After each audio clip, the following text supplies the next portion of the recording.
Bonjour et bienvenue sur cette chaîne, la chaîne Tout va bien Marine, la chaîne où l'on avance ensemble. Et aujourd'hui, je voudrais avancer avec vous tous sur un livre, la méthode Live Mentor.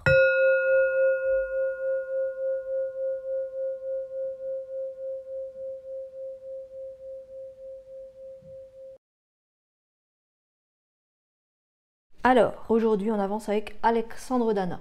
Ça fait un moment que je prépare cette vidéo parce que j'aimerais vous parler de ce sujet du lancement d'un entrepreneur. Vous savez que j'ai fait cette chaîne pour les guérisseurs spirituels, mais ça fait entrer beaucoup de monde dans cette case, entre guillemets, sur cette étiquette, parce que vous êtes hypnothérapeute, vous êtes astrologue, vous êtes sophrologue.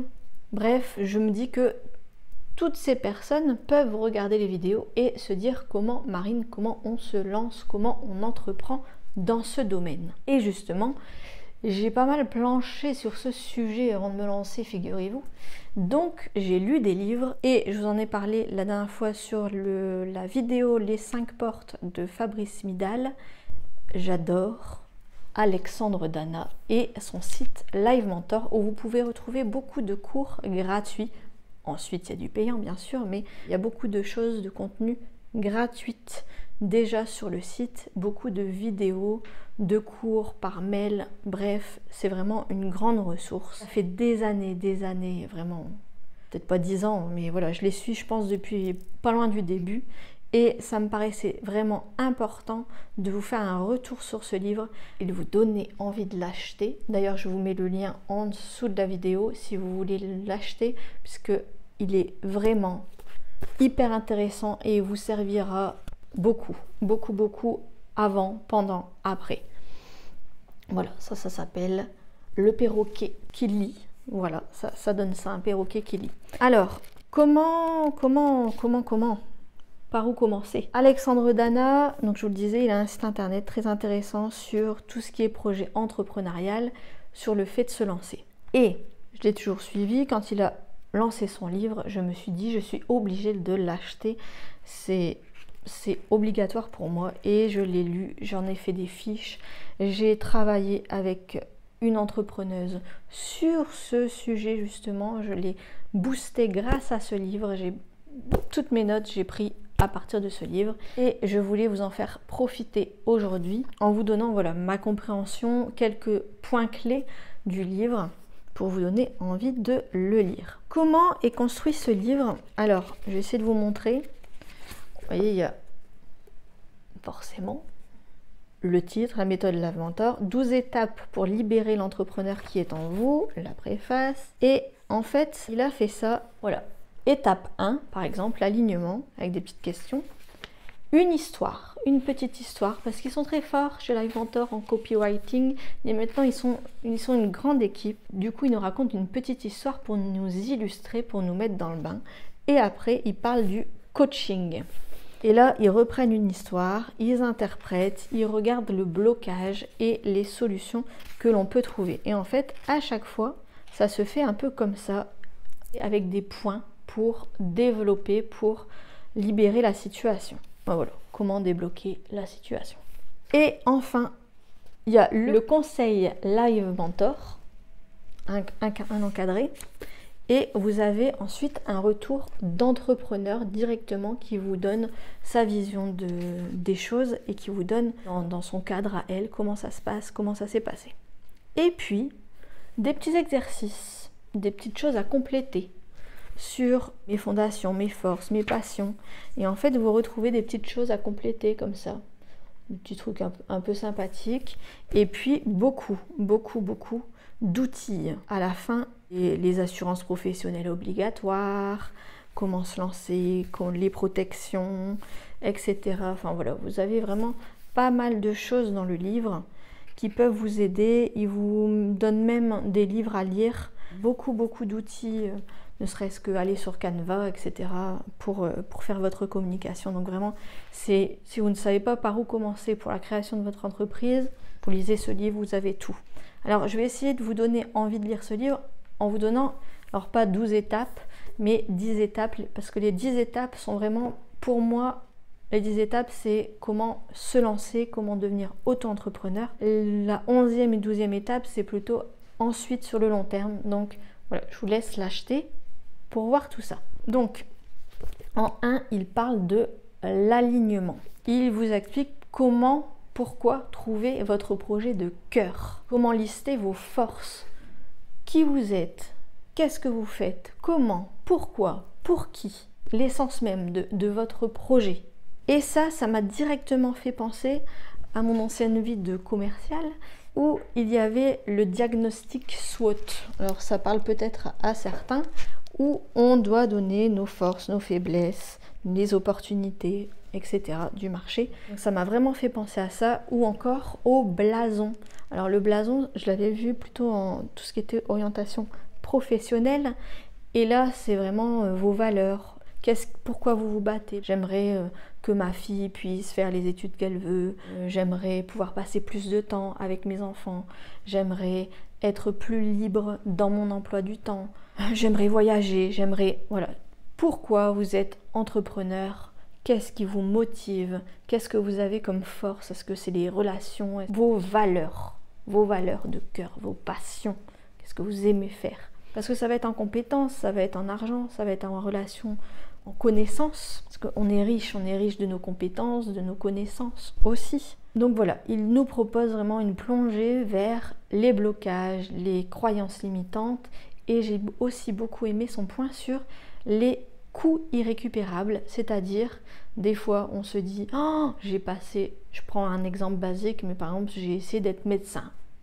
Quelqu'un qui a essayé d'être médecin, qui a passé 12 ans d'études, voire plus, qui a tout misé sur ça, qui a fait un emprunt pour ses études, qui arrive dans son nouveau métier et « oh, ça ne me plaît pas du tout ». Ah, ou sur le long terme, finalement, après, ça lui plaît plus. Eh bien, vous ne pouvez pas vous dire « ah là là, je vais avoir perdu tout ça ». Non, ça vous a toujours aidé. Et j'ai adoré son point voilà, sur ce qu'il appelle, lui, les coûts irrécupérables. Magnifique. En 2, il parle de l'inspiration. Et là aussi, ça m'a beaucoup parlé. Parce qu'il nous parle mentor, il nous parle modèle, il nous parle personne compétente dans un domaine précis où nous, on ne l'est pas. Donc, il parle du point de vue de l'énergie, de la motivation, d'avoir un point de vue totalement différent sur le projet ou sur le problème que vous avez. Donc je parlais de problème, il parle de besoin de solutions et de s'adresser aux bonnes personnes au bon moment. Le point inspiration, ça c'était vraiment très très important pour moi parce que je me dis, voilà, on a tous pris quelqu'un en modèle, que ça soit, je veux dire, moi je regardais Lilou Massé, je me disais, oh, j'aimerais trop faire comme elle, interviewer des gens, parler de domaine pour intéresser les autres personnes. Un exemple, ou Alexandre Dana, voilà, pour moi c'est un mentor par exemple. Donc on a tous, même dans notre famille, quelqu'un qui nous a boosté, qui nous a inspiré, où on s'est dit waouh, si elle sait le faire, mais moi aussi j'aimerais trop lui ressembler.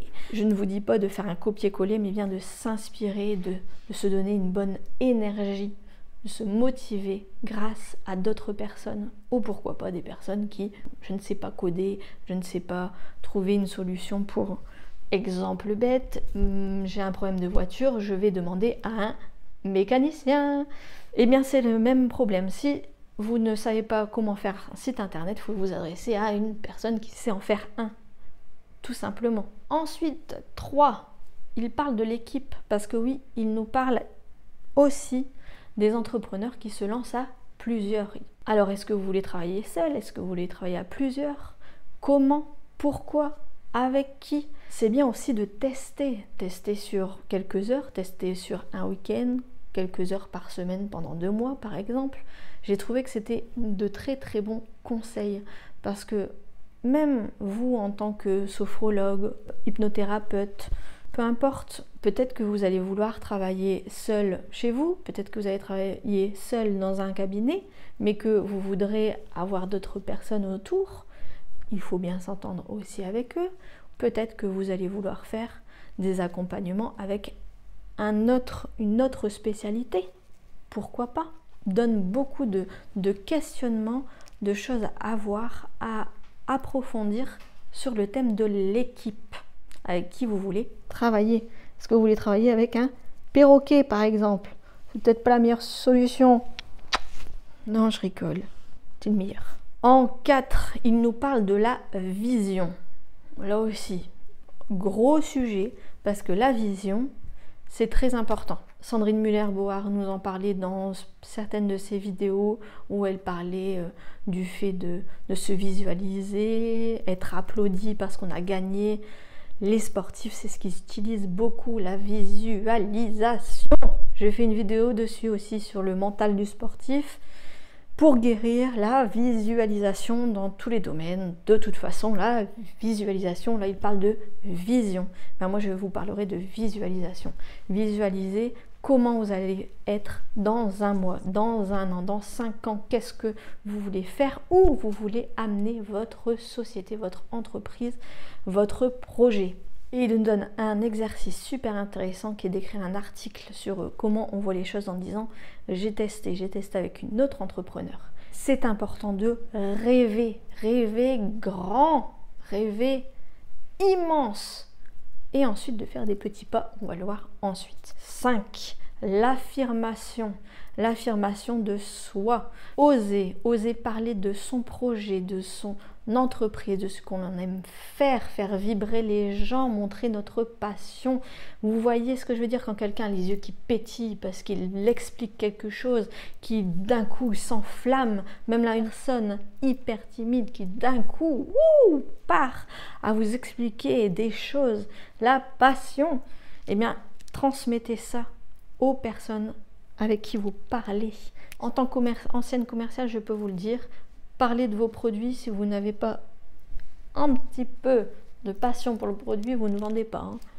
Donc, transmettez ça. Travaillez sur les motivations, retenez le positif, travaillez sur ce qu'on vous donne en négatif, mais retenez le positif. Alors pareil, il vous donne le fait de noter tout ce qui est positif, ce que vous pouvez retenir en bravo, un message, un SMS, un appel, quelqu'un qui vous dit de vive voix, waouh, j'ai adoré ci, ça, ben notez-le, mettez-le dans un coin, dans une pièce, peu importe, mais retenez vraiment tout ce qu'il y a de positif qui peut vous motiver quand vous avez une petite baisse. Et bien sûr, ne pas focaliser sur la peur, parce que peur égale inaction, et là, c'est vraiment pas ce qu'on veut. Faut dater ce que vous voulez faire. Dans une semaine, je fais ça. Dans un mois, j'aurai fait ça. Avancez. La peur, ça vous bloque. Il faut toujours essayer d'avancer, coûte que coûte. Et justement, dans cette affirmation, il parle du pitch. Alors le pitch, je sais ce que c'est. C'est-à-dire que quand vous allez rencontrer d'autres entrepreneurs, quand vous allez vous présenter même à votre famille, il faut peut-être vous préparer. Alors, ça aussi, on pourrait en faire une vidéo, mais le pitch, c'est super important, c'est comment vous allez vous présenter. Je suis telle personne, exemple, je suis auteur, je suis Marine, auteur. J'aide les personnes qui ne savent pas écrire leur autobiographie à aller plus loin, aller au bout de leur récit en écrivant leur autobiographie pas à pas. Comment? Par un livre qui s'appelle « Comment écrire son autobiographie ». Simple, net, précis, carré. Eh bien, c'est un peu ça que vous pouvez faire, mais pour votre projet, votre société. Et là, je vous dis, je pourrais encore vous faire une vidéo. On passe au 6, l'action. L'action, c'est agir avec la plus grande motivation, c'est-à-dire agir comme si vous ne pouviez pas échouer. Impossible, inratable. Si vous vous dites, oh, je vais pas y arriver, vous êtes sûr de pas y arriver, il n'y a pas de problème. Et là, ce que j'ai aimé, c'est qu'il nous parle de 3 sujets que je n'avais pas abordés, appréhendés, même un mot que je ne connaissais pas. Il parle efficacité, efficience et productivité. Et donc, il nous propose des listes à faire avec tout un tas de questions à se poser. Le fait de prioriser, le fait de noter bien, de savoir quels sont nos besoins réels. Il nous parle de planifier, on y revient, mettre des dates, mais aussi d'analyser ce qu'on a fait et de réparer, de rectifier le tir, puisqu'on essaye toujours de s'améliorer. En 7, les valeurs. Je parlais de la valeur, mais là c'est les valeurs. Comment beaucoup d'entrepreneurs se posent cette question, comment se donner une valeur, donner un prix pour ce que l'on propose. Et bien là aussi, il va tout vous détailler. Vos marges, vos bénéfices. Vous, comment vous vous définissez, quelle valeur vous vous donnez. Parce que ce n'est pas une question de prix, c'est une question de comment on se situe. Et comment on crée la différence aussi avec d'autres personnes. Pourquoi on va venir vous voir vous et pas celui d'à côté. Pourquoi? Et donc voilà, il revient vraiment sur ce thème de la valeur, de notre valeur, de la valeur de ce que l'on propose. Donc, encore un sujet hyper intéressant. J'en suis où? 8. La qualité. Eh bien oui, le client vous a choisi. Pourquoi? Pourquoi il revient? Eh bien, pourquoi ne pas lui demander? Et oui, Alexandre Dana revient sur le fait qu'il faut aussi savoir demander au client pourquoi il vient, pourquoi il revient. Comprendre où est notre force, parce que parfois on est tellement la tête dans le guidon qu'on ne voit pas qu'en fait on vient pour notre authenticité, notre sourire, notre qualité. Pourquoi? Ah, des fois il faut aussi savoir analyser. Et puis, c'est bientôt fini. En 9, le marketing. Là aussi, il va nous donner beaucoup d'outils parce que les sites, les mails, les partenariats, les réseaux sociaux, le fait de faire des sondages, de recueillir des informations, c'est important, de comment on les donne, notre communication. Et là aussi, c'est un gros sujet. Et puis, je terminerai par la 10, vous aurez compris, la communauté. Et bien justement, ici, à la communauté Tout va bien Marine, on avance ensemble. Et bien, il revient sur un fait, c'est qu'on peut vous copier. On peut copier un logo, on peut copier une méthode, on peut copier pas mal de choses en fait. Mais si vous avez une communauté qui vous suit, des personnes, alors lui il parle de tribu, si vous avez des personnes qui vous suivent, personne ne peut vous copier. Personne ne peut vous les voler. Je vous ai fait une vidéo où je vous disais merci. Merci pour les 900 abonnés sur la chaîne YouTube Tout va bien Marine. Eh bien je le redis, merci de me suivre, merci d'être là, de visionner mes vidéos. Et pourquoi on parle de communauté? Parce que notre communauté souvent est à notre image. C'est-à-dire qu'on dégage des valeurs, on essaye de montrer des valeurs. Alors, si vous saviez à quel point c'est important les valeurs chez moi, mais c'est très important de connaître sa valeur, mais de connaître les valeurs que l'on incarne. C'est comme ça que l'on choisit parfois notre partenaire, notre animal, et c'est comme ça qu'on devrait choisir nos semblables, les personnes qui sont autour de nous. Donc on a des valeurs et c'est pour ça qu'une communauté va nous suivre. Et cette communauté, c'est important de la créer très vite. C'est ça que nous transmet Alexandre Dana. Et je m'arrêterai là, parce que sinon je vous donne les 12 clés. Et puis en plus, c'est surtout pour après, quand vous avez créé, quand il y a un petit peu de fatigue, etc. Mais franchement, c'est une mine d'informations ce livre. Vous pouvez, je pense que je vais le reprendre là, je crois que ça fait 1 an que je l'ai lu, plus d'1 an que j'ai travaillé dessus. Donc là, je pense que je vais me reposer pour le reprendre. Parce qu'il y a tellement de choses, on ne peut pas non plus tout savoir d'un coup. Et puis, je vous le dis, il peut accompagner vraiment avant, pendant, après. Donc, un livre super intéressant. Je vous redis que j'ai mis le petit lien en dessous. Alors, c'est un lien affilié, ça me donne 5% des petites cacahuètes. Mais voilà, c'est juste pour vous dire que ce livre est top et super. Si vous êtes dans le Nord, je peux peut-être vous le prêter, mais j'aurai du mal parce que je vais devoir travailler dessus. Voilà, en tout cas, j'espère que cette vidéo vous a plu, vous a intéressé. N'hésitez pas à me dire en commentaire s'il y a un sujet que vous voudriez que j'approfondisse avec des exemples concrets, des choses que j'ai mis en place. Par exemple, le pitch ou les réseaux sociaux, c'est peut-être quelque chose que je peux développer. Donc n'hésitez pas à me dire en commentaire, à liker, à partager à toutes les personnes qui veulent entreprendre dans ce domaine surtout. Et puis je vous dis à bientôt, à la prochaine vidéo et plein de bisous.